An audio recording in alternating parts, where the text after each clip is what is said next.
man. Welcome, man. Appreciate you coming and doing this with me, man. Of course. My first official recording, my first official video with the new brand, the Sympathy for Kings, and we'll start by I should introduce you first. I start rolling right in. So this is a gentleman that I've known for about 20 years now, give or take. Give or take plus. Yeah. So, we go back to what's it, Roxborough Middle School. Yeah. Middle School. You know, one of my favorite heights alum. You know, the incomparable, the one and only, big homie, Mike Hub. Peace. All right, so we first decided we wanted to do this 6 months ago. Something like that. You know, you reached out to me, I think after the Donnell interview, and you're like, "Yo, I want to talk about life after incarceration." You know, it's a topic that isn't talked about. I don't think as much in mainstream media. No, it's not. Yeah, they only talk about the decline. Yeah, they talk about the decline, but also talk about the life before it. Yeah. They leave. They don't ever tell the victory after. Right. They don't talk about the bounce back. No, they do not. And that's that. And that's the problem. Mm-hmm. That's the problem. Because you got cats like me who, did what he did. You know what I'm saying? Did his time, served his time. Yeah. Got back into society, and strived. And I'm continuing my journey. My journey is not over, of course. Yeah. But my victory is knowing that within myself that I can do the best version of myself after incarceration, after all the BS that I went through. Mm-hmm. So that's they don't ever tell the victory. They never tell the triumph of the aftermath of your mistakes. Yeah. You know what I'm saying? Of course, we're human. We all make mistakes. Some people don't get caught. Some people get caught. Mm-hmm. We get caught. It depends on the measure of what's going on. Yeah. Of course, my measure was a little drastic, having going to prison and everything, or being incarcerated. Yeah. I reckon it's scary how many people don't get caught. Like the numbers. You know what? And I've never thought about that. I never put. Yeah. I never because there's no data for it because they didn't get caught. You know what I'm saying? So you have no comparison. So I just and it could be things like large and small, right? Yeah, man. Simple, how many times did you steal a candy bar as a kid and never got caught? And never got caught. Right. You know? How many times have you been in the snack aisle and opened it up and eating some or whatever and put the bag back and never got caught? or going to the drink aisle and stuff or that, open the door and then put it back and throw the 20 ounce away or something. You know what I mean? And never got caught. Yeah. But those are little kid things. We talking about grown things. Yeah. Grown people activities on the wrong side. Mm-hmm. You know. So how long were you away? I was gone 7 years. 7 years. Yeah. And was this a conviction or was? Yeah, definitely conviction. What was the conviction? My conviction was aggravated kidnapping and aggravated robbery. Okay. You know what I'm saying? But the indictment was way thicker. Okay. Had other stuff involved with it, but those were the two main things. Mm-hmm. So yeah, my original sentence was 3 years, but they put some other stuff to it after I got incarcerated. Sure. So I had to go back to court. Mm-hmm. Basically, a whole new case, and they really concurred. You thought we was done for you, huh? Yeah, you thought you got away with this. Once again, things that we thought we got away with. Johnny Lotto fuck around. Man, hell no. So they turned my 3 years into 7 years. Okay.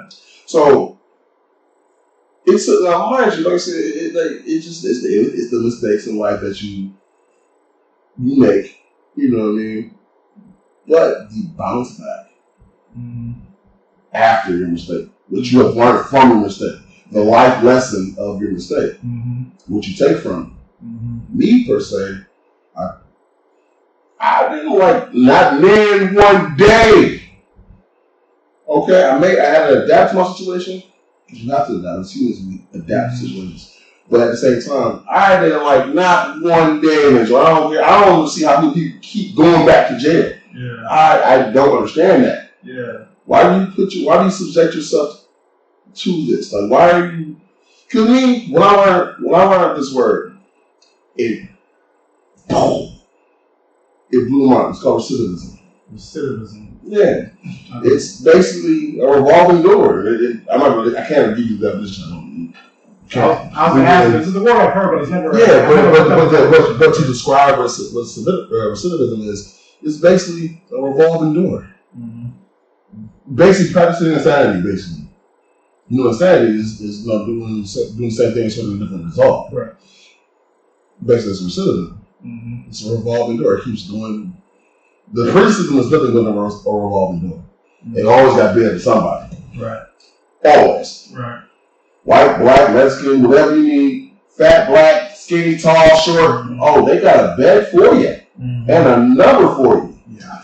So, when I learned what recidivism was, I said, yeah, I'm not doing that. Mm-hmm. And I learned from my observation of being in that lifestyle, being in prison, being incarcerated in plantations, that in my lonely 7 years, I'm not going to say lonely because that's a long time. Yeah. But my lonely 7 years, you know how many times I've seen people come back? Mm. And I'm still doing time, they come back. Mm-hmm. I say, man, you know what? They're coming back on what, petty shit or? Yeah, man. Just dumb shit. Dumb shit. Yeah. And it's like, and this is always peaking for me. I'm like, nigga, you back? Right. I'm fighting for judicials. I'm trying to put all these programs. I'm trying to do all that I need to do to get home. Right. Because prison is not fun. Do you want my bid? Take my bid. Man, what? Because I'm doing 7 years. You up here doing 18 months, 6 months here, 2 years here. Yeah. You feel like no cap. In my time, in my 7 years, I've seen people come back 3-4 times. Mm. Little shit. But you're coming back to prison. Right. Going back to the same prisons you left from. Mm-hmm. Now, mind you, in my 7 years, I traveled to 3 different plantations. Okay. What was your first stop? My first stop was at Belmont Corrections. Now, everybody know Belmont. Y'all know that they call that in my time. It was Gladiator School.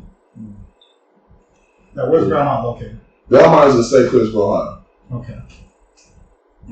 Nowheresville, Ohio.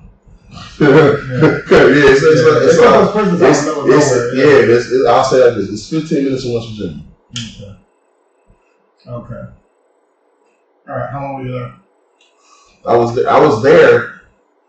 was there 4 years before they kicked me out. You wonder how you get kicked out of prison. Right. Mm-hmm. Get kicked out of prison, right? It was more so like I wasn't the only one. It was a group of us. Groups of us, I should say. My brain is just going everywhere. Like, how much of a motherfucker do you have to be to get kicked out of prison? And can never go back. There. You're not welcome here. Okay. Yeah, continue, man. So, so I was I ain't gonna say it was because I still am, but there I was part of a STG group, security threat group, and without saying too much, being part of that STG group, along with other people, of course. Sure. They didn't like our activity. Okay. In said plantation. Mm-hmm. They could never understood what was going on because like going under like they even put you under invest, mm-hmm. meaning investigation, mm-hmm. meaning they'll take you from the compound and put you in a hole over something they think that you did or are involved with or anything of that nature. Hence the word investigation. Okay. We gotta find out what you've done. Okay. So I've done many hole shots, segregation, mm-hmm. many hole shots because of that. Mm-hmm. So STG, mm-hmm. Without getting into specifics of whatever you did to qualify for that, like why does an STG exist within the prison system? Like what does a prisoner have to do to qualify to be under that kind of scrutiny? Oh, be in the game. Okay. Be in the game. Okay. So you're associated with certain people. Associated. You know, that term of guilty upon association is a real thing. Okay. That's a real thing. So, you gotta be part of a security threat group. Okay. So they think you're gonna do anything that's gonna stir up some shit. They're just like, we're not even gonna play. We're just gonna stick them in a hole. Yeah, or if something did crack off. We think he's involved. Right. This will still down for a little bit. Mm. You know. So if you could put, you said how many times were you put in the hole? Oof. I can't even tell you. I'll say it was a lot. Okay. It was a lot. Okay. Do you now give me a picture of like what the hole is like for like a person? Solitary confinement. Mm-hmm. You have 2 bunks, a toilet, a sink, which is connected together, and a shower. In a room. 24-hour lockdown. 23 if you want to get out and go to the rec room, which really is a blocked off area. Just like to say nothing was in here. Mm-hmm. This would be it. With a pull-up bar, a basketball hoop, and a flat ball. Okay. But the roof is open, so you can see the sunlight and things of that nature. Because it's cats that do time in the hole, who be back there 6 months, 9 months, year. You know what I mean? Mm-hmm. If you're back there that long, they're gonna ride you out to the prison. Mm-hmm. You know what I mean? Some people volunteer their services to ride out to the prison, so they sit back there. Something called what's the term? Basically, they don't want to lock down within their unit, within their barrack. So, excuse me. So if you don't want to lock down your barrack, you don't want to be here, and we're gonna push you home. Mm-hmm. People volunteer for that because they be scared. You know what I mean? It's that serious. Like prison is a whole different world. Listen, being incarcerated is a total mind fuck, if you will. Mm-hmm. But it's just so that's what it's supposed to be. Right. Because our entire legal and judicial system is a system based off of deterrence. That's the idea of it. Yeah. You do something that's against the rules. The punishment is meted out, and the punishment is so shitty that the idea is like, okay, if you put your hand in the stove and get burned, how likely are you to do the same thing again? And you believe how bad. It's a sound principle, logically, but it doesn't. Obviously, it doesn't. There's opportunities there. It's not foolproof.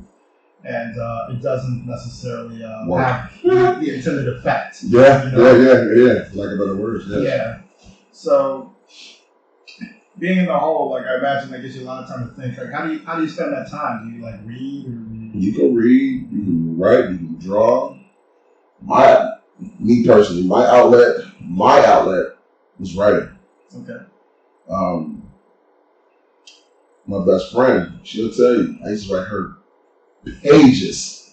I had so much going on in my head. You feel me? I had so much concern, so much going on in my head. Shout out to Beans. She knows she is. Mm-hmm. But she held me down. She held me down. You hear me? Mm-hmm. And I'll be grateful for her. You hear me? But I used to write her pages. You know how when we were younger, you had to write pages. You're like, I don't want to write 2 pages. Let me get like this. Right. I'm scribing crazy. You hear me? I'm scribing crazy. Mm-hmm. Is it like journaling or short stories? Yes, that. I did all that. Everything. Anything that came to my mind, I jotted down. Anything that was on my soul, I wrote. And granted, still to this day, she has everything I've ever sent her. That's why she's my dog. You know what I'm talking about? Yeah. We've been friends since 92, 93? Mm-hmm. That's sis right there. You feel me? That's sis right there. From the time you arrived in prison to your last day, at what point in that timeline did you make the decision I'm never doing this? I'm not doing this prison thing ever again. Is it early or toward the more toward the end, or? It was more so toward the end, sad to say. I did something that took me 4 years to get my mind correct. I had to revamp my mind. Yeah. I had to turn everything around. You know what I mean? I made a promise to my son. I made a promise to my mom. I made a promise to my grandmother. Yeah. My late great grandmother made a promise to all of them. Like, I'm never doing this. I'm never living y'all again. No, sir. I made a promise, man. And I came home and hit the streets running, man. Not being in the streets, right? But being on the soil, right? Being home. Like every step you took, you from that point, further away from prison. Oh yeah. And it's like this too, man. When I say people, I'm coming home. When I told people I was coming home, I went home. Home meaning Cleveland Heights, Ohio. The soil. Shout out to the Heights, man. Yep. The soil where I'm from. I got a tag. I got Cedar Limb tag on my collarbone. I got 4418 tagged right here. Yeah. I'm a born and bred Heightsman. You know what I'm saying? Born and bred. Yep. Love my city. Love my city and everything it tells me. From the good to the bad to the worst. Love it. Yeah, I think it's a good segue. So let's talk about. So you were born in the Heights, right? Born and bred. Okay. Where'd you grow up? I grew up literally in the middle of the Heights, like literally. I grew up right across from high school.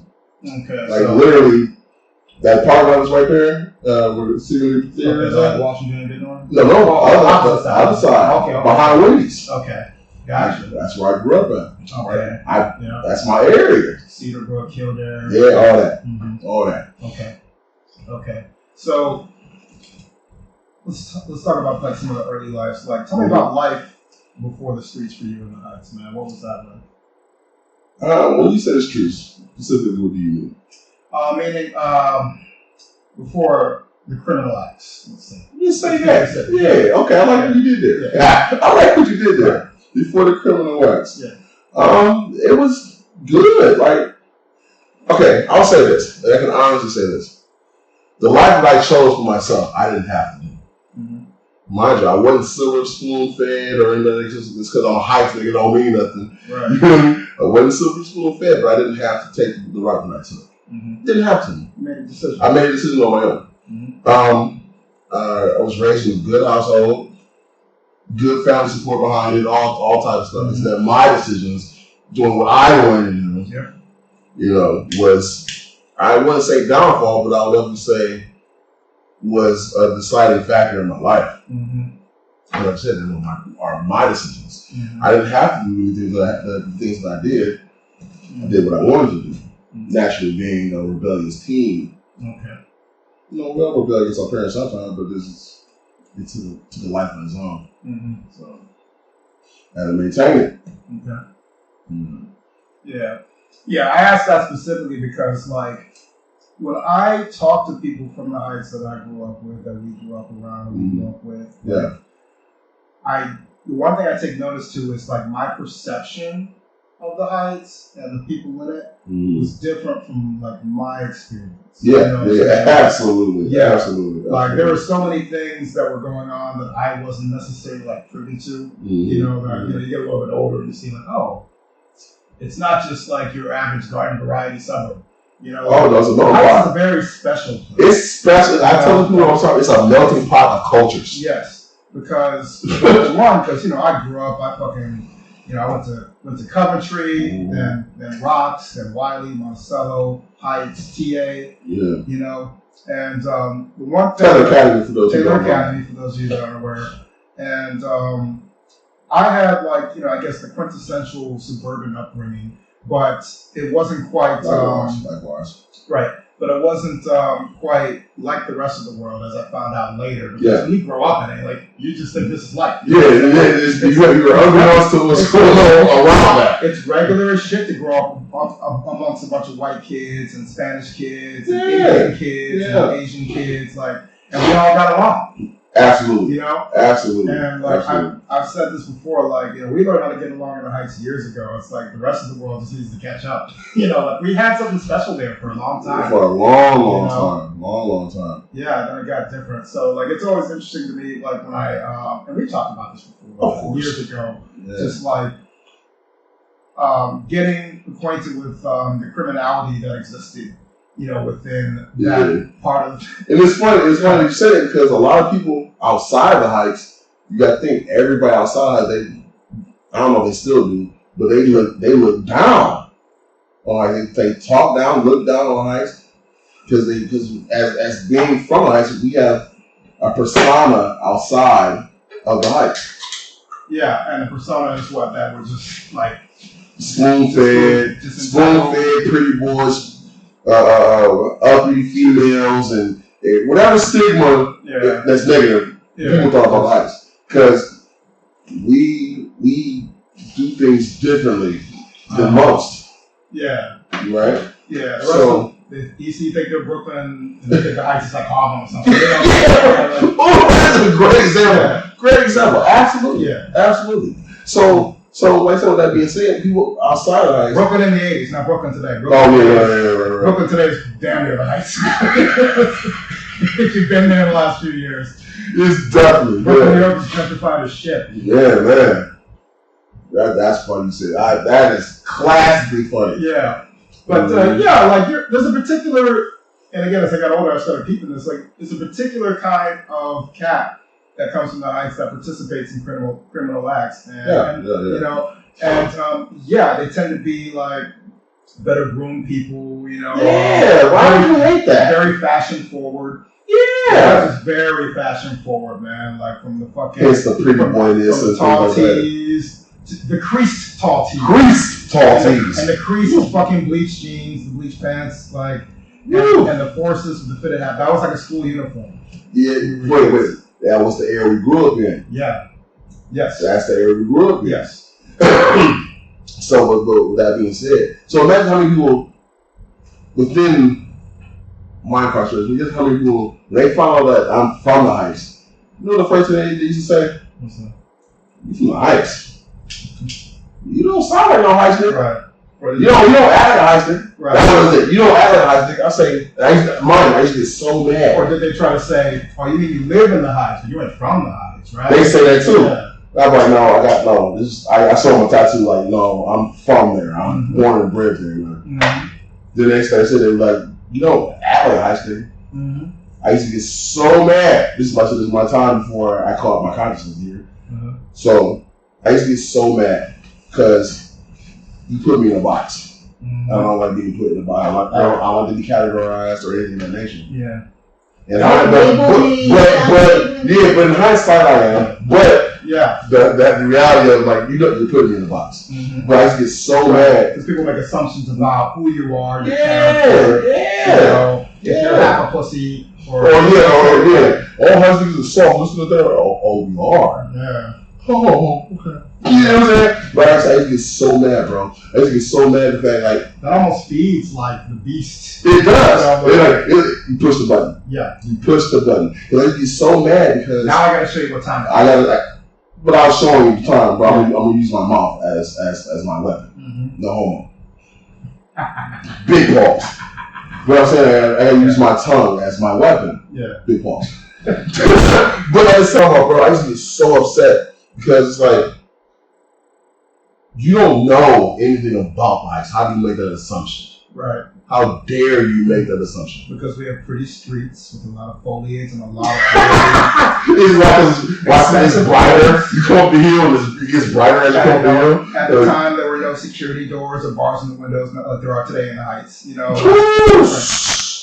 Boy. You grew up in the Heights, shit. You can leave your door unlocked and 90% of the time when nothing happens. Well, nothing happens. You know what I'm saying? Nothing happens. Yeah. You can leave your car unlocked in your driveway and won't nothing happen. Mm-hmm. Sad to say there's stuff like that in this generation. Mm-hmm. Sad to say, but in our generation, in our Heightsdom, if you will, is that right? Sure. In our Heightsdom, we're here. That type of shit was not going on. Mm-hmm. Yeah, it was a beautiful place to grow up, man. A lot of beautiful people. I'm thankful to say, I have lifetime, connections to. You know, present company included. Yeah, right. You know, right. And lifetimes of friendships. Yeah, that have been built within the Heights. And it's like, and to me, Heights really like the geographical Heights really doesn't mean as much to me as it did maybe when I was younger. Like to me, it's about the people I know from the Heights. Where those relationships started. You know? Absolutely. So it's interesting. So that said, around what stage of your life did you find yourself sliding into a criminal life in the Heights? That's you sound so journalistic right now. I love it. You asked me to be specific. Absolutely, absolutely. I love it. I would say around 16. Okay. No more adolescence. Okay. You know, finding yourself. Sure. 14. After the year between 14 and 16. Mm-hmm. Those 2 years. I would say that. And the rest is history. You know what I'm saying? But yeah, like I would say like 14, 16, trying to find oneself. Trying to learn who I am or who I wanted to be. Mm-hmm. You know, just like I said. Mm-hmm. Just being that rebellious teenager, if you will. Okay. You know? Now, without getting into specifics, did this begin for you with like a specific act? Like, was it like, was it, I guess, what's the word I'm looking for? Associating yourself with certain folks? Yeah. You say that. Okay. Yeah. You say a lifestyle. Okay. Lifestyle. Okay. Like the lifestyle which one lives. Okay. And this lifestyle was just like, I guess, not exactly in the straight and narrow. So yeah. Okay. So but it was intriguing. Yeah. So it's not necessarily like they're committing crimes every single day and every single way. It's just like you live your life sort of like away from what's considered the norm or like what's considered the straight and narrow. Yeah. Okay. Societal standards of what's straight and narrow. Okay. Yeah. Okay. And we know that grew into something that matriculated into something different over the years. Yes. Right. Yes. So let's talk about, I guess, like that transition from being just a kid, you know, just a rebellious kid, you know, walking around fucking breaking balls, maybe bent a few rules here and there coming up or whatever. And now you're transitioning into the lifestyle of criminality. You know what I'm saying? So at what point did you look up, you know, and realize I'm engaged? Well, I don't know if this will register at this point in your life, you know, but you tell me. Like, at what point did you just wake up and realize, like, I am in this life? Like, this is I'm living a life that's not exactly within whatever the man says is legal. Yeah, you know? the standard. Yeah. And you know, I'm going to embrace this. Like, at what stage in your life did you feel like you transitioned into that? Was it like high school age or maybe after? It was after high school. Okay. After high school, because like I'm gonna say this, like during high school, my homies supported me crazy. Mm-hmm. They supported me crazy. And they were my father figures. Mm-hmm. You know what I mean? They supported me crazy. So it's like, I was going to be my next question too. Like, so these cats, these are older people. The OGs. Yeah. The OGs, original gangsters, OGs. Yeah. I pride myself today, and I tell people this, I got raised by proper OGs. Because a lot of people, so when I talk to a lot of older cats or whatnot, they'll say, like, brother, you cut from a different cloth. My response would be, because I got raised by proper OGs. I got raised by proper gangsters. Not just no run-of-the-mill type individuals. Okay. These are cats that I look up to. You know what I'm saying? Okay. I model myself after this person, and made it into my own. Okay. You know what I'm saying? All right, so just to put that into like perspective, these are OGs types that have a particular set of values. Oh, yeah, right? Definitely. You know, these aren't just cats that just like do whatever they want to do and they don't care who they fuck over. Yeah. You know, to get over. Side note, I live by the quote, I've never fucked over somebody that didn't deserve to get fucked over. Okay. I'm not purposely putting myself in a position to fuck you over. If you did something that you didn't deserve, because you fucked up with somebody else, I'm coming for you. Okay. Like a Robin Hood type. Okay.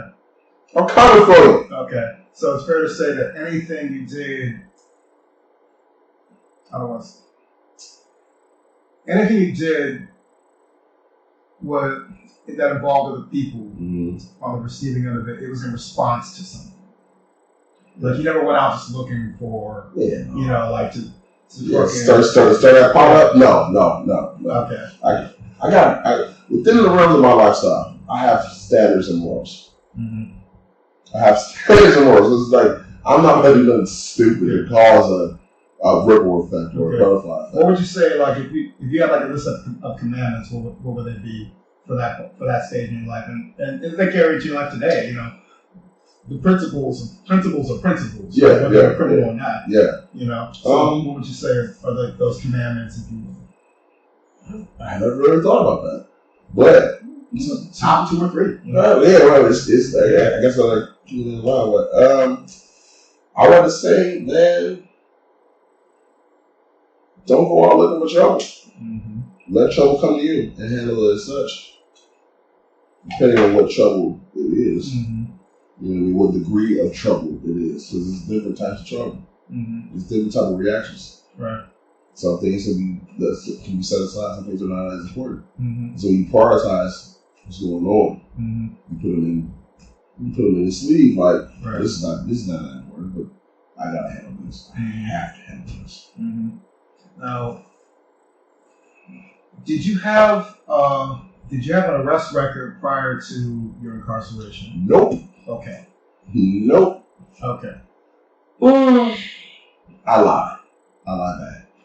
I did. Okay. But it wasn't like no serious. I didn't go to juvie or nothing. Mm-hmm. Not a lot of people that have been to juvie, but juvenile detention centers. Yeah. But I never. My arrest record didn't go as far as going to juvie. My arrest record was more so of disorderly conduct, basically like causing a riot or fighting in the streets or things of that nature. Mm-hmm. So you have a documented like history of like violence. Yeah. Okay. And when I got into my adult trouble, they brought that up. Okay. It was like sitting shackled up in front of a judge, like they brought that up. This guy, he's a piece of shit. Yeah, basically. You know what I'm saying? And with that being said, y'all like I got in so much bullshit that this was already preordained for me. Right. But at the same time, I felt personally like I didn't do anything that put me into a juvenile detention situation. Mm-hmm. I didn't go to juvie. Mm-hmm. I caught my first case as an adult. Mm-hmm. You know, fresh 22. My birthday's in June. I went to jail to go to prison in September. Mm-hmm. Fresh 22. Mm-hmm. You know what I'm saying? My first adult case, my first adult number and all that. I was a whole adult. I wasn't that bad. I wasn't that bad. Yeah. Even though I did some badass shit. Right. I know my actions. I'm held accountable for my ways and actions. I know my actions. But at the same time, like I didn't catch a number until I became an adult. Mm-hmm. Yeah. And a lot of people can't say that to people we know. Yeah, right. You know what I'm saying? That absolutely. Heinous acts. Heinous acts. Yeah, absolutely. Well said. It's on record. Y'all can look them people up.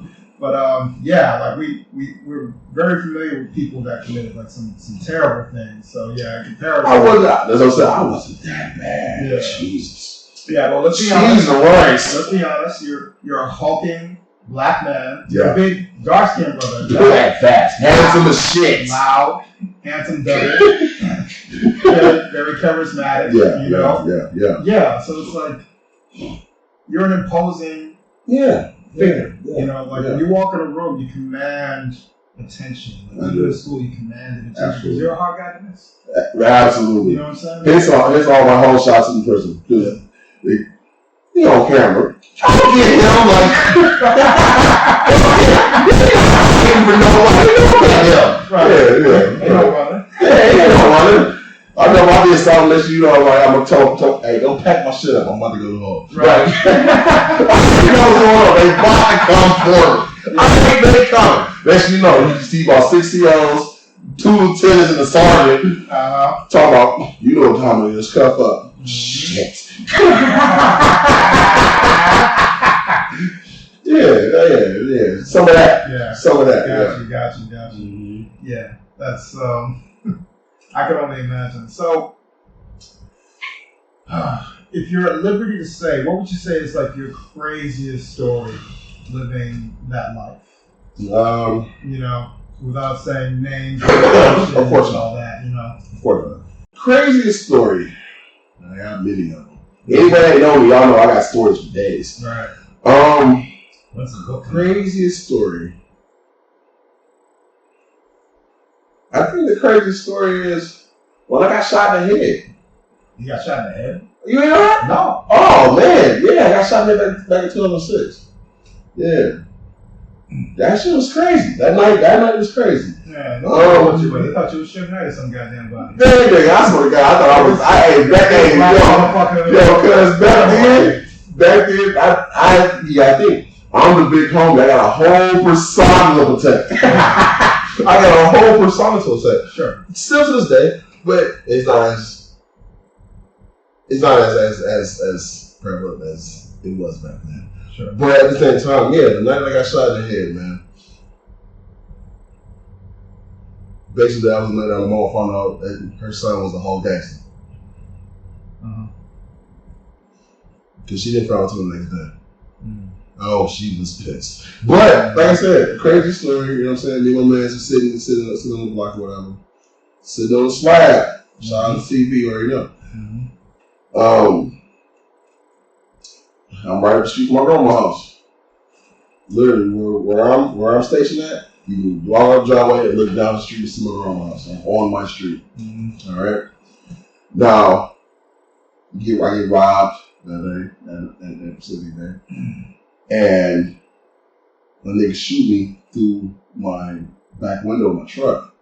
Okay. Now, it's this story for ones that know about it. And know people over there, it's fucking man. You hear about somebody get shot at, you automatically think they gonna die. Yeah. Bro, I was alive the whole time with a fucking bullet in my head. Okay, so it did go in. Okay. It suspended itself. Okay. Right up under the muscle and set around top of the bone, right here. Huh. I have a scar right here, back here. Gotcha. But it was a wild night. Mm-hmm. It was a wild night, man. And needless to say, I survived. You know what I mean? Yeah. But the whole time, like during surgery and all that, I'm up. They ain't put me to sleep or nothing. Everybody else involved, man. But my man Pooh flipped on everybody in the emergency room. Everybody. My brother got a fucking bullet and said, "That's how he ain't shot." He turned me around so fast to show this bitch my motherfucking bullet all in my head. But it was so funny. And like, I'm laughing. You took yourself to the hospital? I drove to the hospital. No shit. Yeah. Me and my man. The same truck? Same truck. Oh yeah. Oh my God. Yes. These are important details. Okay. Yeah, absolutely. Drove myself to the hospital. Okay, so whatever happened. You got shot. You came to the truck. Yeah. You said, "All right, I'm shot. I'm going to the hospital now." Yeah. I'm talking about boom. Say I'm in Jersey. My man's is right here. Boom. We just got done getting stuck up. It's on the third. They ain't take too much, bum ass niggas. They ain't take too much. But it was a bum ass shit, you bum ass niggas. But at the same time, it's an infuriating feeling getting robbed. I've been robbed at gunpoint before. Yeah. And it's like, at least for me, like your first instinct is rage, like the audacity of said individuals. Pussy ass, bitch made, fool ass, like I was. You know what I'm saying? They could have bagged me right there. It like this way. You feel me? Because they had a gun to my head. My man's got a gun in his head and a gun to his nuts. I thought we are stuck. We got caught slipping. Yeah. Oh, we got caught slipping. I swear to God, that time of getting caught slipping, I was a pure example. We got caught slipping. Ooh, we. So, like I said, boom. They robbed us, boom, take what they needed to take. Boom, boom. They try to slam my door, but we big, so that door, our leg automatically just falls. Mm-hmm. So he tried to slam the door. He tried to slam it again, but he couldn't. Mm-hmm. So make sure you know I hear. Then we touched down, woo, woo. By this time, the bullet already came through. It already hit me. I don't know what's hitting me yet. Right. So when we touched down, oh shit. I put the car in what was that, 3rd gear, 2 gear? You should stop crack.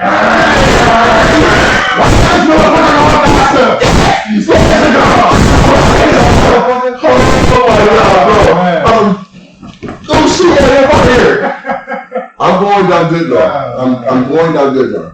Okay. I just feel substance running down my neck. Mm-hmm. Crazy. This ain't sweat.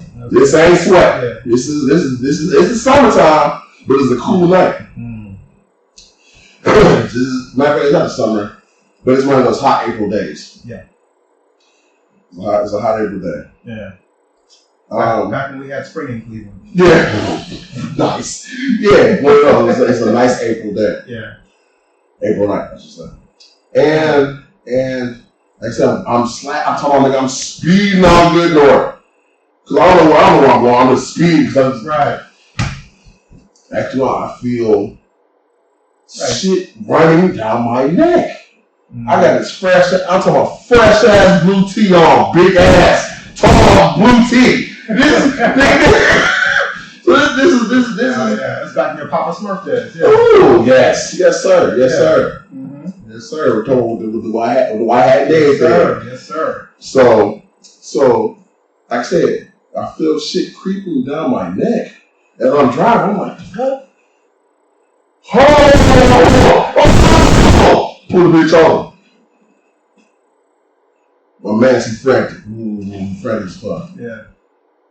It's all shocking. This is a whole shocking event. The adrenaline going. Adrenaline pumping. You know what I'm saying? And so you're like, you don't know if you're being pursued. Yeah, You don't know shit at this point. Yeah, so I need to go. It's like I said, I pull up as much I'm seeing what I'm seeing. Yeah. I'm like, no, let me go to Sunoco. That's the only place I can think of that's well lit. Okay. Go to Sunoco on Leo Spirit. Mm-hmm. The Sunoco. Yes. The Sunoco. Yes. The Sunoco. Mm-hmm. And very well lit. Very well lit. I have to do my own investigation now with these acts. Right. So to get to Sunoco or whatever, I call a couple of my people up and this nigga like, bruh, come on, bruh, you nigga got shot. I said, hey, nigga, I ain't got shit, nigga, I'm cool. What the fuck you talking about? Solid, nigga, I'm talking shit.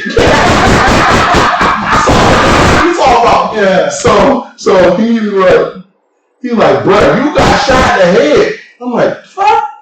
Oh, man, now it hurts. Yeah. Like, I done felt that thing. Right. Oh, whoa, that's what that is? Yeah. The nerves started kicking in. Man, what? The reality kicked in. Yeah. But I'm still up and about. Yeah. I'm waving and running with a whole bullet in my head and don't even know it. So, did you drive or was somebody else driving?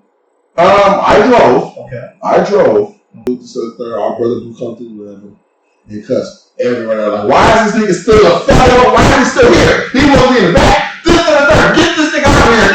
Like I'm talking about, he is in a whole different rage on his own. Yeah. Because his brother got hit. Mm-hmm. You know, they got the thing he's sitting in the merch like it ain't shit. Mm-hmm. You know what I mean? Sorry about making poo, man. It's crazy. Yeah. How long were you in the hospital? That night. Check myself the very next morning. Okay. I checked out the next morning. That morning. Now, was that because you were done or you were just paranoid? That. Okay. Because the police, they came in, yada yada. The one thing I will never forget from this whole action, right? I'm gonna say it's a crazy story. The nurse, I can't remember her name for shit, but she said some information to me that wasn't supposed to be said. I don't think she's supposed to say this type of thing. But she said, okay. She said, Mr. Hubbard, if you were 2 inches to the right, that bullet would have went straight through. You would not be here right now. Mm-hmm. It's amazing that you are here right now, period. Oh, right. This is not just after the surgery. Mind you, I'm up through the whole surgery. All you did was numb the whole area. How long were you in surgery? I don't know. It went long. some hours. To me, it went long because they said I didn't want the sedation or anything like that. Yeah. But I definitely felt them, freezing the area up, cutting the skin. Mm-hmm. When they first went in, I felt the supers go in. Mm-hmm. I felt that. Felt all that. I felt nothing but pressure. It was pressure. I felt all that. Mind you, I'm up to the whole shit. Yeah, for those of you that never get shot, I imagine it's like when you get a tooth removed. Yeah. You up and you it feels weird because you can feel the pressure, but you can't feel every single nerve. And, but you're well aware of what's going on. Right. Okay. Absolutely. All right. So I feel they said, well, we can't get it back, cut some more. I feel them cutting my skin. Yeah. You know what I mean? And I feel them remove the blood out of my shit.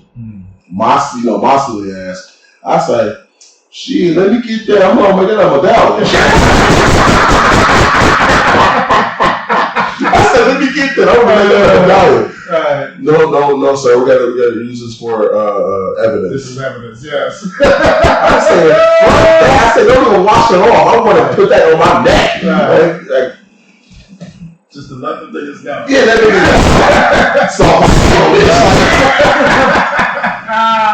But yeah, man. Yeah, I checked myself out that night. I checked myself out the very next morning, man. The very couple hours after I was in that bitch, man.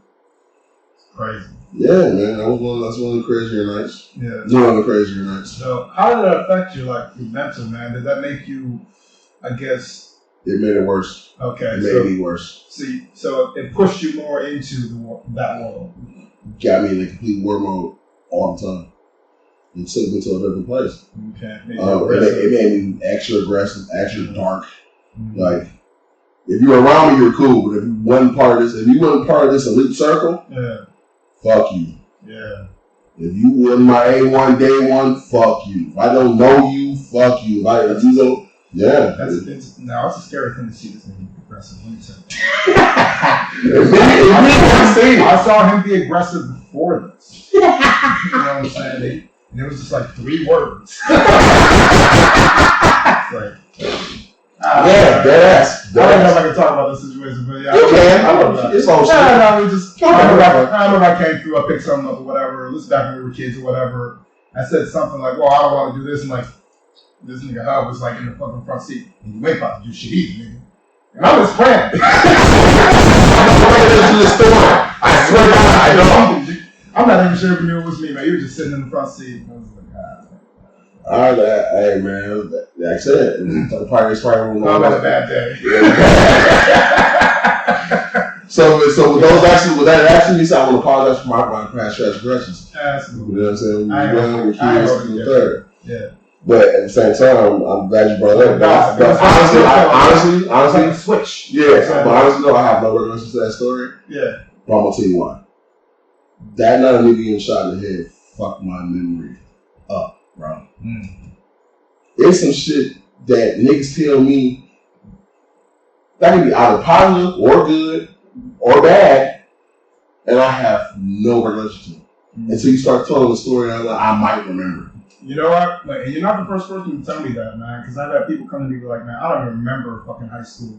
And this goes back to my story about the heights and not being as privy or aware of everything that's going on. I didn't realize then how many people I knew were on drugs. You know, they were smoking weed and doing some other shit. We're doing some fucking even amphetamines, fucking mushrooms, kids and I was doing a lot of shit. That's what I'm saying. Yeah. That's why people outside the heights, I don't say, for lack of better words, envy the heights. They're y'all trying to be like we are, trying to be like us. No, we're not trying to be like y'all. We do exactly what y'all do. We just do it different. Yeah, just cleaner. Yeah, we're different. We're different. Is that why you like it? We're different. Yeah. We're smart. Right. Then I'll talk about something that happened other than that caused a whole bunch of people to go down. That was y'all? Huh? What? Yes, nigga. What do you mean?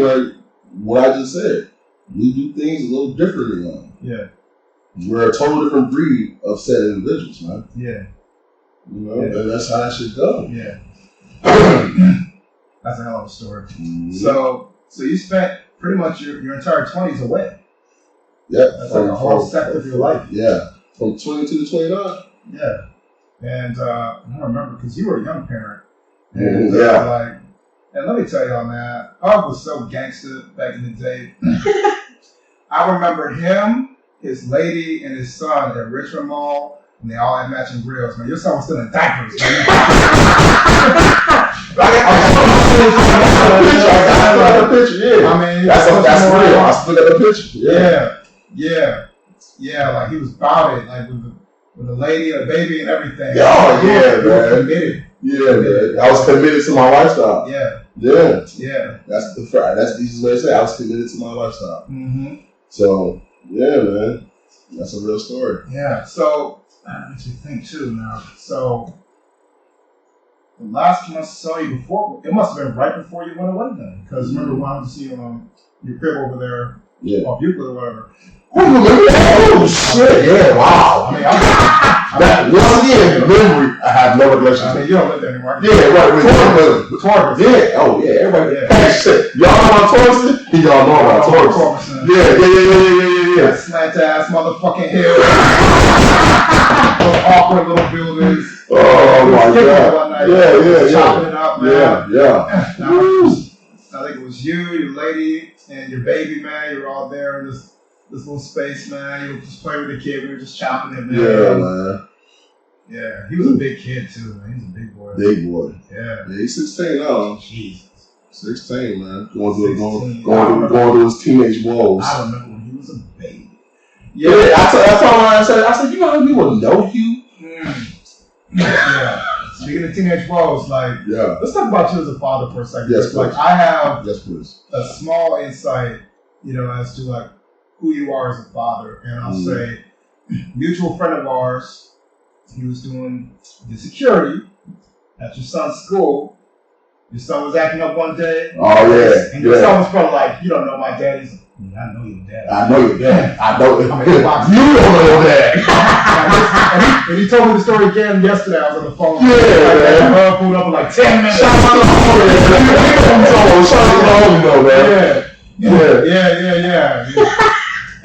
He was and we got that moment all going on, but that's how attentive you are as a father, because you care so much about the direction your son takes, and you're very passionate about it, and you straighten him out. Yeah. Oh yeah. Yeah. And and as near as I can tell, your son's doing good. He's an excellent child, man. Excellent kid, man. Excellent.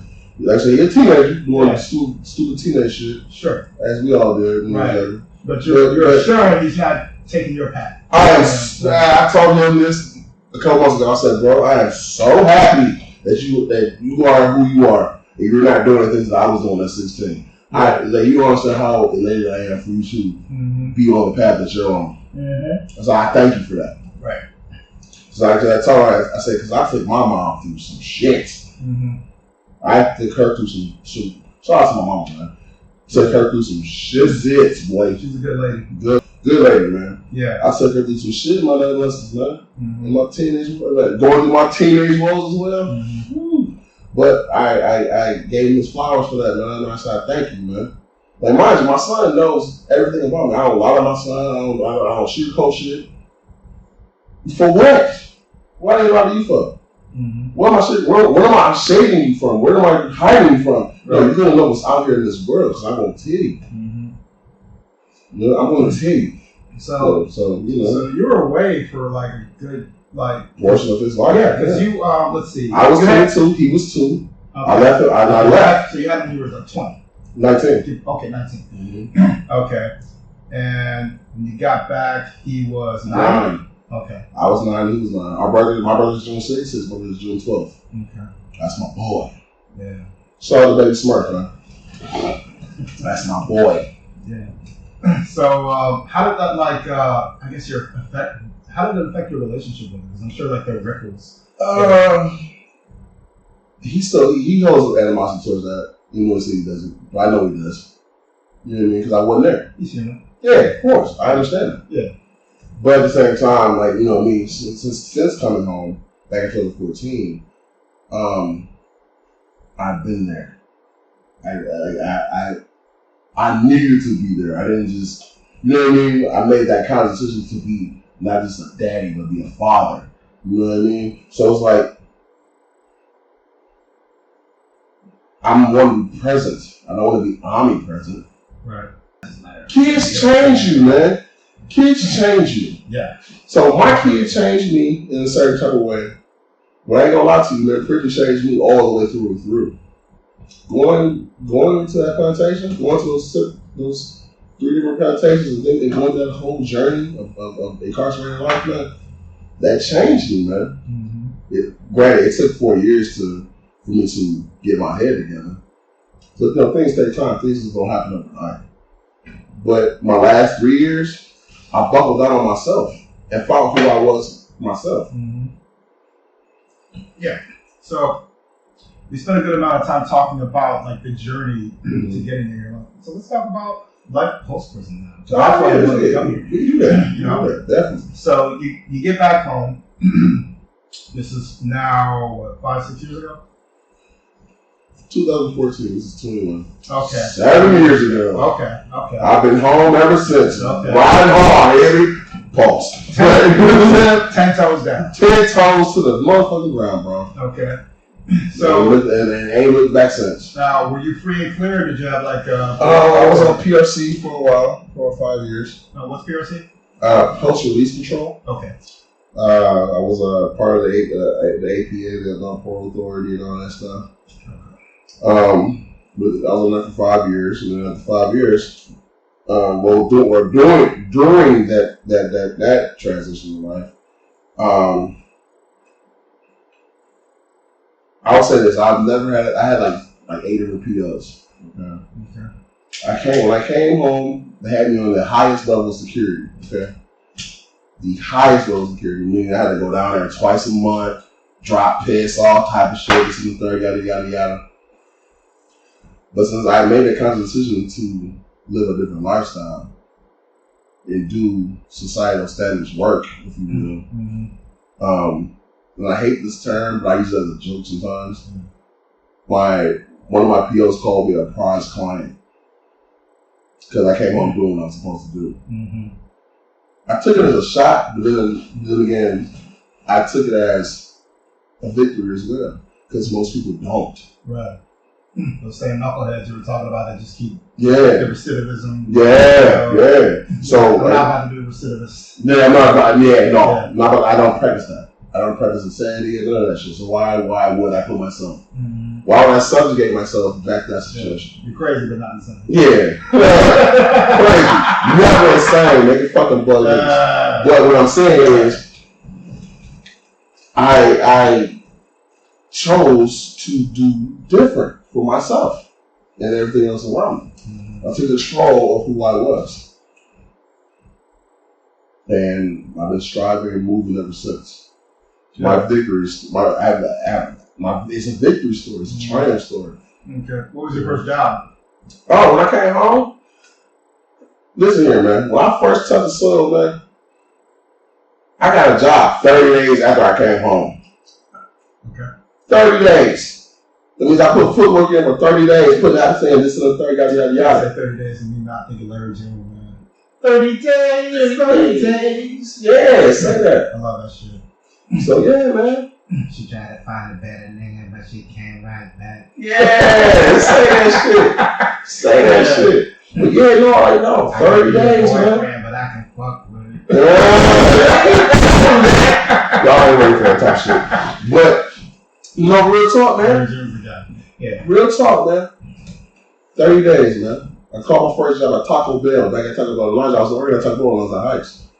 What's talking about? Mayfield. Of course. Yeah, of course. Soft flippers, nigga. Shout out Taco Bell. That shit all. It was a shit hole. It was a shit hole when I came home. But hey, Taco Bell. But it was a job. Yeah. Listen, I ain't gonna say I intimidated my GM, but she was intimidated. I'm talking about I'm coming home with that fresh prison glow. Mm-hmm. That fresh prison glow. You can definitely tell I just came home. Right. I'm quiet, but I got this stern look on my face all the time. Right. Like I said, prison do that to you. Right, because that's the whole process in itself, just like, I guess, relaxing from It was no relaxing. You know what I'm saying? It wasn't relaxing. Because by standard, right? Legally speaking, since I did over 5 years, I was legally institutionalized. Mm-hmm. Paperwork about it, you feel me? Yeah. But like I had to have a psych doctor and all that shit when I came home.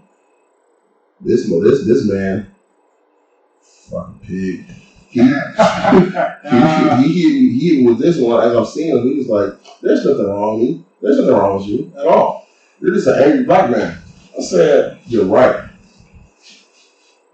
Because I ain't gonna lie, man. I wanted to come home and try to cheat the system for real. I ain't got a record as a side check, whatever the fuck this case may be. Mm-hmm. But that was, to me, when I got to my reality of it, I'm like, no, that's a bad route to go.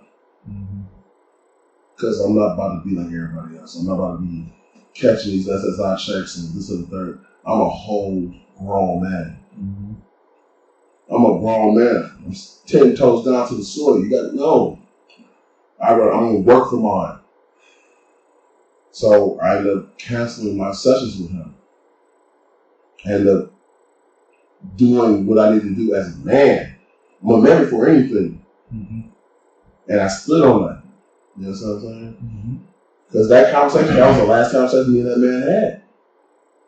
There ain't nothing wrong with you. You're just an angry black man. You think everything's against you. It isn't because everything is against me. Yeah. Everything is against me. But you're a white man that works in a profession that tells you to say things like this to people.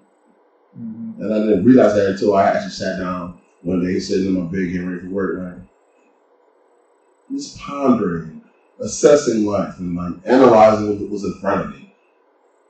Oh no. See, I hear that, and I'm wondering now if he was manipulating you into walking the right path by just triggering you. Yeah, yeah. Psychologist like, you know what? You're just an angry black man. You're bound to fuck up again. Yeah. Go ahead and fuck up again. And him knowing your psyche at the time, I don't know how many sessions you have with the guy. Yeah. He might have known. He's like, okay, this guy, he has a rebellious soul. He has a rebellious mindset. So for him, it would make sense to be like, you know what? Fuck you. Yeah, I'm gonna show you exactly. Right here, brother. Thanks. Yeah, I'm gonna show you what I can do without going back inside. Mm-hmm. You know. Yep. So hey, that might have been a blessing. Yeah, it was. And it was. You know what I'm saying? It made me become the adult I needed to be. Because I ain't gonna lie, I ain't becoming an adult until I was in the joint. Mm-hmm. The joint made me become a man. It made me, it forced me, it molded me. It was, I'll tell this to anybody, bro. That was a blessing. My time sitting down was a blessing for me. Because I ain't gonna lie, if they was done, remember, I said my original sentence was 3 years. Mm-hmm. If I already came home in 3 years, I'd still been on the same bullshit that I was on when I went in the first time. And I can honestly say that. Mm-hmm. The extra 4 years after that, I needed that. I needed that, bro. Yeah, that's. So, though the road was definitely rocky. Yeah, definitely rocky. I focus on outcomes, you know, when I have these conversations or whatever, like, because it's easy to get lost in, like, what happened during this and that, and what pissed you off, or what you didn't like, or whatever. But in this particular case, you're a success story of the American penal system because it deterred you enough to say, I'm not doing that anymore. I refuse. I'm not doing it anymore. I refuse. And like I said, I've been home ever since, man. I ain't gonna say I've been on the straight and narrow. You know, man gotta do what he gotta do. But at the same time, I do it smart. Right. I learned this is what being incarcerated taught me, man. To think before you react, not react before you think. Right. So. Right. But you're not breaking laws. Yeah, no. You know, fuck that. No. I want to make that clear while we're recording. Yeah. You're not breaking laws. Not breaking laws. No. Okay. So I react differently now because I think. I'm a Gemini, man. I gotta use my other twin. That duality. Yeah, I gotta think. I gotta think harder than most. Mm-hmm. Which I think will cause them to overthink sometimes. Could be bad, could be good, whatever. Sure. But at the same time, with said presented situations, it's a good thing. Because now I can travel. I can travel to universities. I can move differently because I'm thinking about so much. You know what I mean? So like I said, when I made that conscious decision to be the man I needed to be, which turned into a God that I am. I'm not about to subjugate myself or put myself in a situation that's gonna send me back to prison. Fuck no! Yeah. No! That shit wasn't fun. Okay, it was fun, but sure. You know, you gotta make the best of your situation. Right. But hindsight, nigga, that was the worst shit ever. I'm away 7 years, bro. Friends, family. I had my rock die on me while I was gone. My great grandmother. Shout out to everybody that came to her funeral too. She passed on me while I was gone and couldn't go. Know how hard that was? You know what I mean? Like psychologically wise. Like that right there played a total toll. To want to be there and just can't. And can't. Literally can't. You know what I mean? And that story's funny. It's not funny, but it's sad, but it's like it's a good story. Like I know she was sick, you know what I'm saying? I know she was sick. But something woke me up one morning. I just woke up and called home. Something told me to call home. And then she call my grandmother. And shout out to Mama Hug. And I called her, like, out the blue. I'm talking about, I ain't even brushed my teeth. None of that shit. I hopped on that drain, boy. You hear me? I'm on that horse. Hey, Grandma, right? What's going on? And she on the phone. Crying. My great grandmother passed that morning. Ain't that something? Like, I'm in my bunk, sleep as fuck. You feel me? Yeah. But something just woke me up. Yeah. And I call home. Those soul ties hit different. So different. Hit different. So I said, I call home. I don't brush my teeth, I don't wash my face, none of that shit. Matter of fact, I even left my sock at my bunk. Because me in the joint, people use socks over the phone because everybody's using phones. Yeah. It's like a protection type thing. Yeah. I didn't even take my sock. I knew it was something sitting on my soul, bro. So I called home to my grandma, man. She is bawling, crying when she took the call. And I already knew who it was. You feel me? I lost my soul in a year. Yeah. But it took my niggas though. Shout out to all my niggas I was locked up with, man. It took my niggas, man, to like cheer a nigga up. Because nigga, they know I was trash. They know we don't, bruh, chill out. Hey, give this nigga whatever you need. Woo, bring cigarettes, bring weed, this is the third. Where the who chat? Yeah, they did. It was a whole emotional fuck for me. You feel me? Because I couldn't be there with my great grandmother. Yes, rest in peace, Mac G. You know what I mean? Rest in peace. But at the same time, that right there, you don't imagine how many people, like the lifers in the joint, they ain't never gonna be able to see their people. They ain't never gonna see their people, bro. Because they doing life. So everybody's gonna pass without them. That's why I said jail is a mental fuck, man.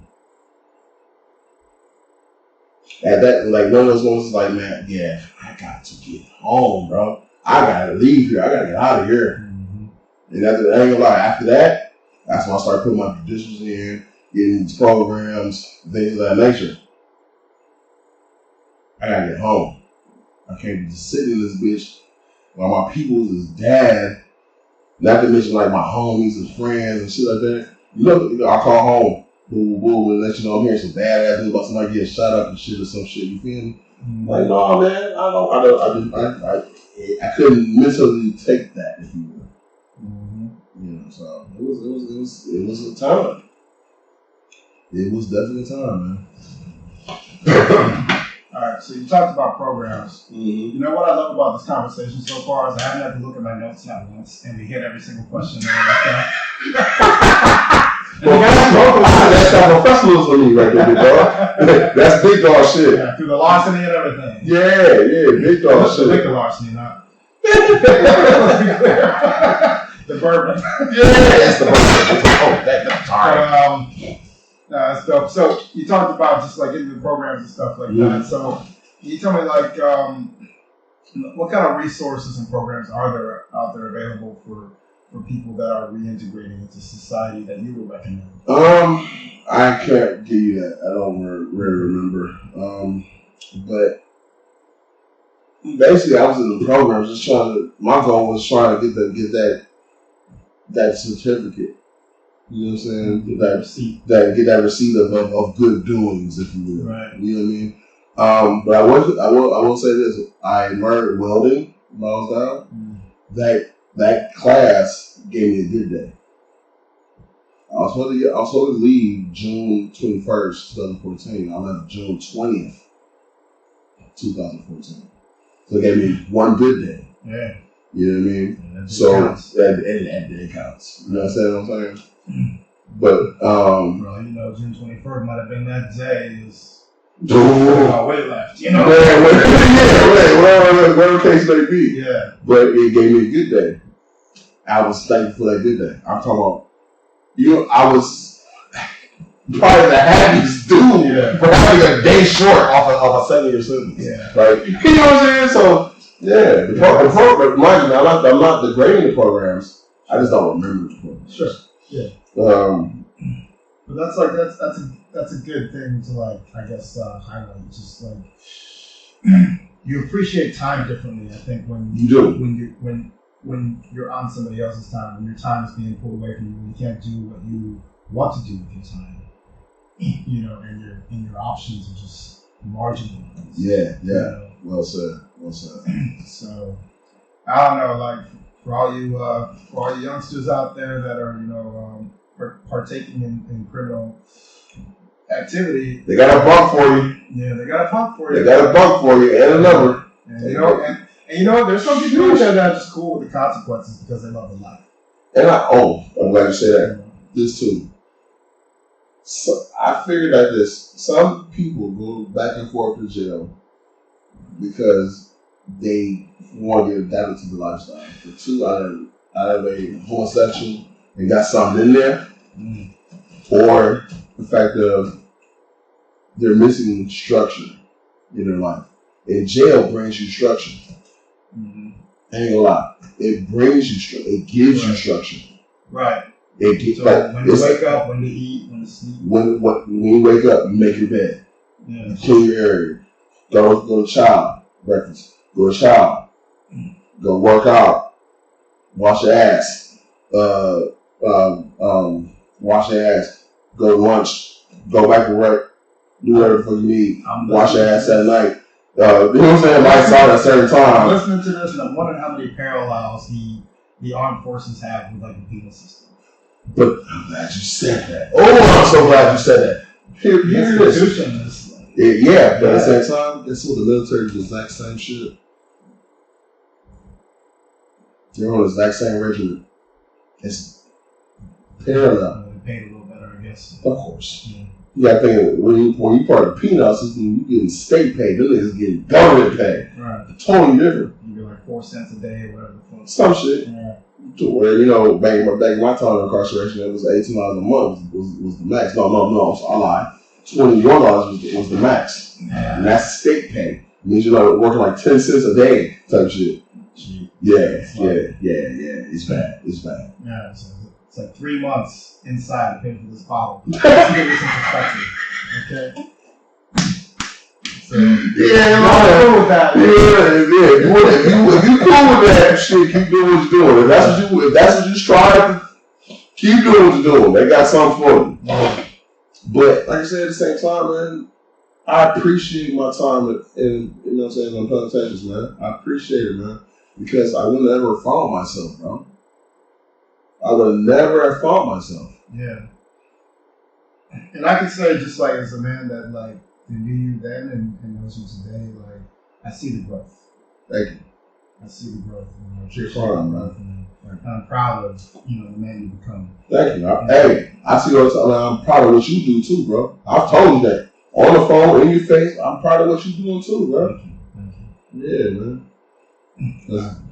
You gotta think, man. In today's society, bro, it's not enough that black men can do. You can never do enough. Let alone just men. That's a whole conversation. On a whole other video. Yeah, that's a whole other. Oh, nice. That's a whole other video. Yeah. As a man who's doing, what he's supposed to do, you can never really do enough. But as a black man, you gotta multiply. Yeah. Yeah, you gotta move, man. It's all about moving and moving right. You gotta be better than your contemporaries. You gotta stay in your square and stay in your fucking A game. Gotta stay on the square, man. Gotta stay on the square. If you don't, you're gonna topple, man. Mm-hmm. You are going to topple. You know what? I don't mind putting my foot on your motherfucker's neck. So for real, I don't. You know what I'm saying? I like being sharp. Yeah. I like excelling. I like the ascension. I like the better continuing to attribute to myself betterment. Yeah. Because I know where I was 10 years ago. Self-preservation is the first law. Yeah, man. That's universal law. Yeah, and you know what I'm saying? I didn't always walk the straight and narrow either. Fuck no. Who does? Yeah. Who does?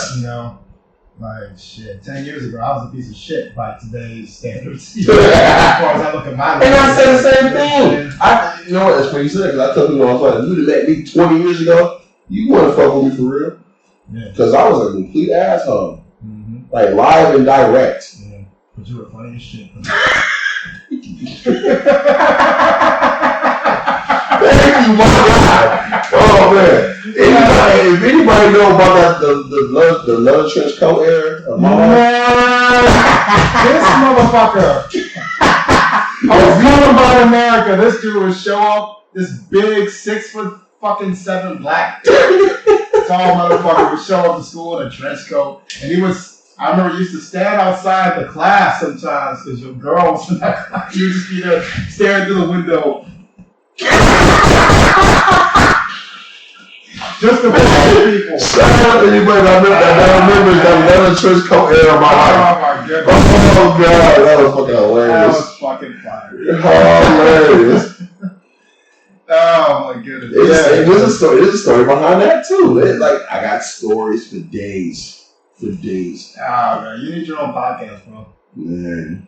Or some sort of medium, just to tell your story, man, because you have an incredible story. Thank you. That's why part of why I was so excited to do this, man, was just to be, to partake and help you tell your story, or just a little piece of it anyway.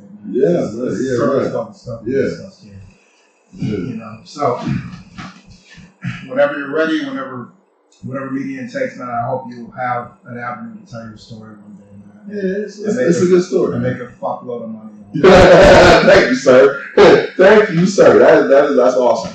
So I was about to say, it's more so, especially when you see your mans in them win, man. Yeah. When you see your mans in them striving and doing good, that's why when you first popped this shit off, cuz when you first got this shit together, I said, oh, my nigga doing it. I said, I know this nigga. I'm supposed to know who he is. Yeah. I'm like, oh yeah, my man's doing this thing. And I loved it. Yeah. Still to this, and the fact that I'm on the platform right now, you don't understand how elated I am for that. So I thank you for even giving me the opportunity to do this. Hey man, I'm just. And this is years. We go back years, decades, nigga. Yes. Yes. Totally two different lifestyles, but we still niggas, still friends. Yeah. A1 day one type shit. Mm-hmm. So yeah. Yeah, and again, that's the dichotomy of growing up in the heights, man. Oh yeah. You can grow up how you grew up, and I can grow up and I grew up, and we can still sit here and have such an incredible deep respect and reverence for one another. Absolutely. Absolutely. And this is normal. This is normal for us. This is normal conversation, people. This is normal conversation. Yeah. Yeah, I see my little pepper steppers. Yeah.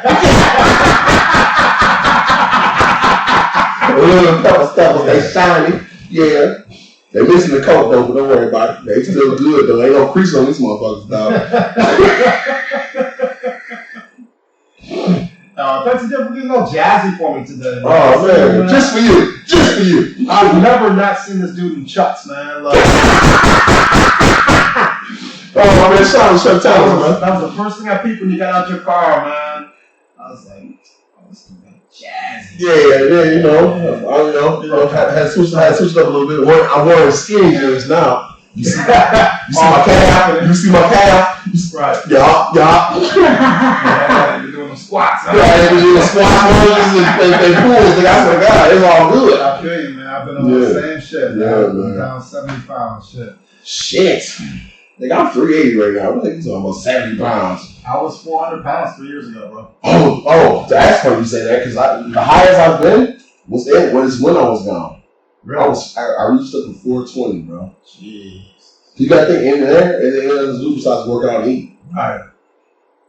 Work out and all big and stocky, man. Lots of carbs and bullshit. Yeah, all the bullshit. Yeah. You feel me? But at the same time, they give you ample opportunity to heat that weight room up. Mm-hmm. So it's like when I first came and hit the soil, I'm walking through the door sideways. Right. Let's wrap this up so we can shoot our 1-2 real quick after this. So what do you closing statements, like what do you want to convey, to the audience and especially to the young people that may be watching this, To the young folks, I would say strive for the better. Do better for yourself. It gets better later. That's why this is a cliche. That shit is real. Mm-hmm. The answers don't tell you that for no reason. Love yourself and love things around you. You are the master of your own universe. Master it.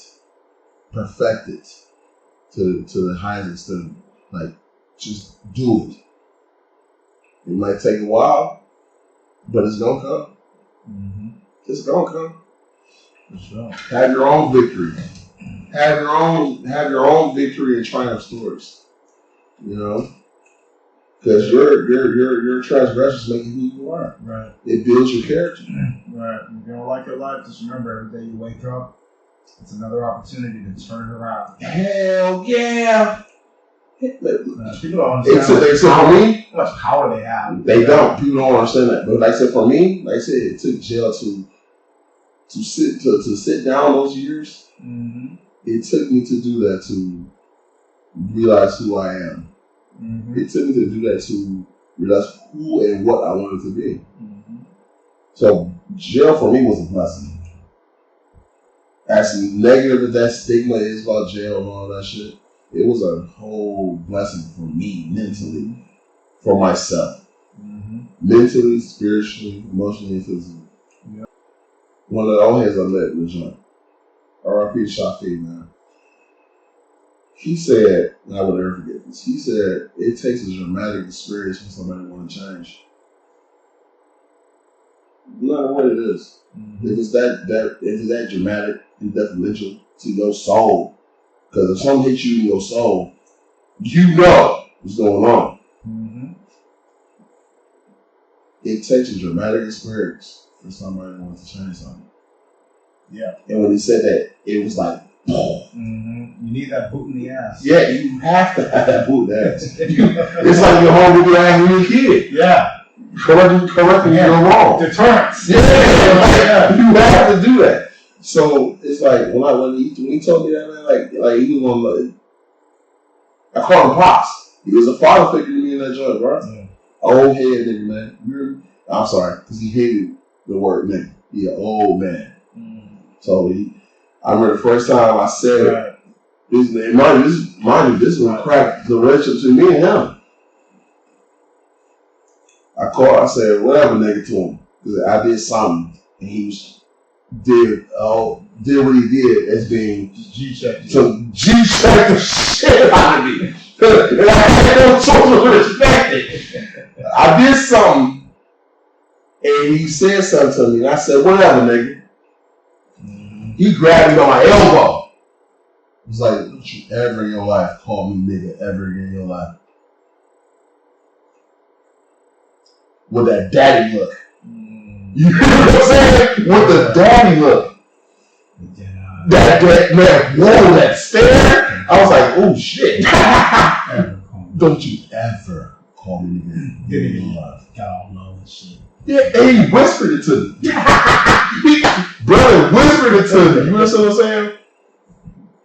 After that, I had a whole new found respect for that man. Mm-hmm. So I must start kicking it with him. I'm talking about every morning we hit in the yard, we sit and coffee together. You know what I'm talking about? Yeah. I needed some type of mental stimulation. Mm-hmm. And I got the homo, got it from that man. Yeah. You know what I'm saying? And it was a blessing. I needed that. You know what I mean? He helped me mold my mind. Hence me kicking off my journey after 4 years of being off of bullshit. Mm-hmm. The last 3 years got me together. Right. So you were meant to meet that man. He was meant to fucking mold your mind. I said, look at God. Look at God. What are you doing? It was one of those. Yeah. And sad to say, when that man got released, he died months after he came home. You know what I mean? Yeah. But I figured that was the universe saying he served his purpose. Yeah, he died free though. Yeah, he died a free man. He wasn't locked up and all that. But like I said, he died a few months after he came home, which I'm talking about hurt my soul, bro. Because he was such a good man. Such a good man. And for him to take the time out of his life to bestow the knowledge that he gave to me, I had no choice but to use it. You know what I mean? I needed that proper OG-ness. Mm-hmm. Understand what I'm saying? Yeah. I needed his proper OG-ness to collab with me. Man, shouts to proper OGs. I know we've said it earlier in this conversation. Yeah, shout out to proper OGs. Yeah. The world would be in a better place. Yes, proper. Every child had proper OGs.